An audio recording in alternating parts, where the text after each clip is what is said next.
The outcome that this American president articulated, a ceasefire or consequences, he did not produce. And that is why I think we find ourselves in a difficult situation today. But Martha, this isn't over.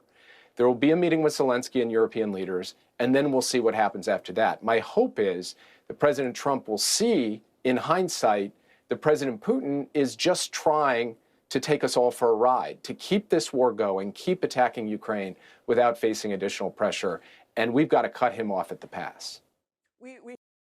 President Zelensky has very emphatically said a ceasefire should be the first step, then negotiations, then an end to the war. And in fact, he did that at the request of President Trump, who called for President Zelensky to support a ceasefire, which President Zelensky then did.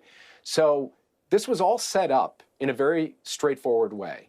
Try to bring Putin to the table to agree to a pause in the fighting so that you could have real negotiations, not give Putin open-ended license to continue bombing Ukraine, even as recently as last night, while dragging out these negotiations. Now, time will tell. Let's see what happens here in the coming days. But one thing that I think Secretary Rubio has backwards is the idea that additional pressure would hurt diplomacy.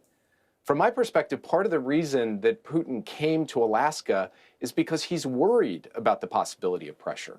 And if President Trump were prepared to escalate sanctions, squeeze Putin harder, I believe it would give him leverage to bring this war to an end more rapidly. And I hope that when President Zelensky and the European leaders are in Washington tomorrow, they will discuss with President Trump the need for that additional economic pressure, because that is what is going to get President Putin's attention, especially with his economy in as weak a state as it is in today.